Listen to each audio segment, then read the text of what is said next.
Bom, gente, vamos lá.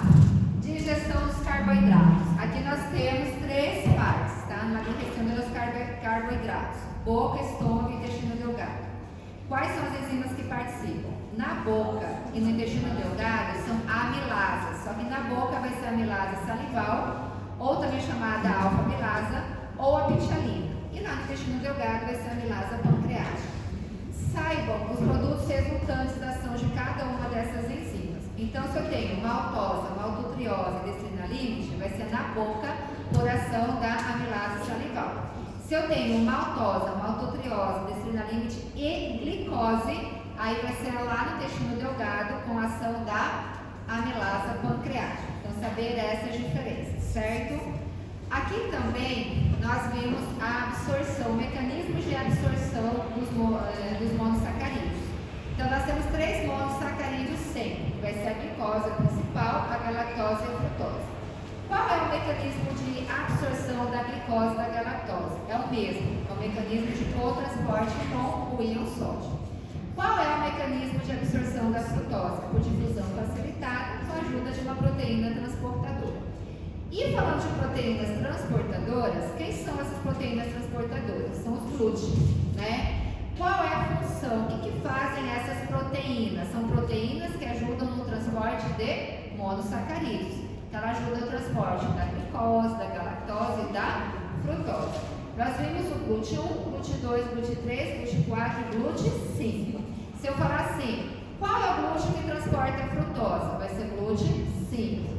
Qual glúten que permite a entrada basal da glicose e também da galactose? Glúten 1. Qual é o glúten que tem maior atuação no caso de hiperglucemia? Glúten 2. Entende? Então vocês vão estudando cada um dos processos de ação dos glúteos. Qual é o glúten que trabalha em sequência com o glúten 1 e tem maior expressão do sistema nervoso central? Glúten 3, tá? E assim por diante. Então estudem cada um deles. Não precisam estudar onde se encontram, tá? Mas o mecanismo de ação, sim, de cada um deles. E aí nós vamos entrar já na glucólise. Gente, glucólise, glucogênese, glucogenólise e gluconeogênese, todos fazem parte do metabolismo dos carboidratos, mas são processos diferentes, com objetivos diferentes, tá? Glucólise é a lisis, é a degradação da glicose. Glucogenólise é a lisis, é a degradação do glicogênio. Glucogênese é o nascimento, é a síntese do glicogênio. E gluconeogênese ou neoglucogênese é a nova formação da glicose a partir de precursores que não são carboidratos, certo? Quando não tem carboidrato suficiente e nós precisamos de glicose, nós vamos utilizar, dependendo da situação, ou aminoácidos, ou glicerol, ou lactato mesmo, tá? Bom, em relação à glicólise, que é a primeira etapa da respiração celular, saibam a sua localização celular. É citosol. É a única das etapas da respiração celular que não acontece nas mitocôndrias. Ele acontece no citosol. Ela tem quantas reações enzimáticas? 10 reações enzimáticas, divididas em duas etapas. Na primeira etapa, o que acontece? O que nós vimos? Inversão de energia, perda de ATP. Em quais reações? 1 e 3. A segunda etapa vai da sexta até a 10ª reação, que acontece a recuperação de energia, a produção de ATP. Em quais reações acontecem a produção de ATP? Na 7ª e na 10ª reações. Também, das 10 reações enzimáticas, nós temos 3 enzimas que são as enzimas reguladoras da glicólise, tá? Essas enzimas reguladoras, elas catalisam que tipo de reação? Irreversíveis, que são quais? A reação 1, a reação 3 e a reação 10. A enzima que catalisa a reação 1 é a hexoquinase. A enzima que catalisa a reação número 3 é a fosforoquinase. E a enzima que regula, que catalisa a reação número 10 vai ser a piruvato-sinasa ou quinasa, tá? Tem que ser nessa ordem? Tem que ser nessa ordem. Aqui, esse número 1, 2 e 3 não é a ordem da reação química, é a sequência só das enzimas, tá? A hexoquinasa catalisa a reação 1, a fosfofrutoquinasa a reação 3 e a piruvato-sinasa a reação 10, tá? Qual é a principal função da glicólise? Ela tem 3 funções que nós vimos, mas a principal função é gerar moléculas de piruvato, o ácido pirúvico, que em situação aeróbica vai para o ciclo de Krebs para formar o acetil-CoA. E aí é muito importante lembrar também, uma das funções que diz é a produção de intermediários, né, para outras vias metabólicas. E aqui eu quero que vocês lembrem um intermediário da glicólise, que é a glicose 6-fosfato, tá? Por que a glucosa 6-fosfato? A glicose 6-fosfato é um intermediário da glicólise que, dependendo das nossas necessidades, ele pode ir para 3 vias, tá?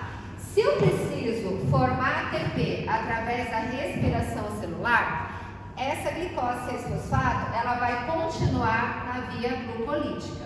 Então, ela continua seu processo na glucólise normal. Se meu objetivo é formar ATP na respiração celular. Se meu objetivo é formar NADPH e ribose 5-fosfato, já seja para a biossíntese de ácidos graxos, já seja para a biossíntese das purinas, a glicose 6-fosfato vai ser precursora da via de las pentosas. Se é que eu preciso de NADPH ou se eu preciso de ribose 5-fosfato. E se o meu corpo precisa armazenar glicogênio, quando tem uma hiperglicemia, ela vai ser precursora de outro processo chamado glucogênese. Então, esse produto intermediário da glicólise, ela tem 3 vias que ela pode seguir de acordo com as nossas necessidades. Se eu quero ATP, se o meu corpo precisa de energia, ela segue na via glucolítica, na respiração celular. Se eu preciso de NADPH ou ribose 5-fosfato, ela vai para a via das pentosas. E se eu precisar armazenar glicogênio, no caso de uma hiperglicemia, então ela vai ser precursora da glucogênese. Certo? Também tem no material mais adiante para vocês, tá? Uma vez que a glicose ela entra na célula para iniciar todo esse processo, ela consegue sair da célula de novo ou não? Não. O que impede que a glicose saia da célula? Um processo químico, uma reação chamada fosforilação. Não esqueçam disso também. Já falamos que ela tem teste, já falamos das enzimas. Qual é o saldo final da glicólise? Se eu perguntar, o que ela forma? Tudo 2, tá? 2 ATPs, 2 NADH e principalmente 2 piruvatos. Falando de piruvatos, qual é o destino desse piruvato? Depende do quê? Depende da concentração de oxigênio. Se eu tenho oxigênio suficiente, eu tenho meio aeróbico. E se não, anaeróbico. No meio aeróbico, o que vai acontecer com esse piruvato? Ele vai formar acetil-CoA, que passa para o ciclo de Krebs. E se eu tenho meio anaeróbico, nós vamos ter as fermentações, né? Fermentação alcoólica e fermentação lática. Na fermentação alcoólica, o principal produto formado é o etanol, né? Ou álcool etílico. E na lática, como o próprio nome já diz, ele forma lactato, ou ácido lático, certo? Então, tudo isso já falamos. Deixa eu ver aqui mais importante aqui. Já falamos. Diferença entre fermentação alcoólica e lática, tá? Então, são os produtos formados. Acho que é isso da glicólise. Outra coisa. Na glicólise, ela vai ser estimulada pela insulina ou pelo glucagon? Insulina, tá? Aí vamos para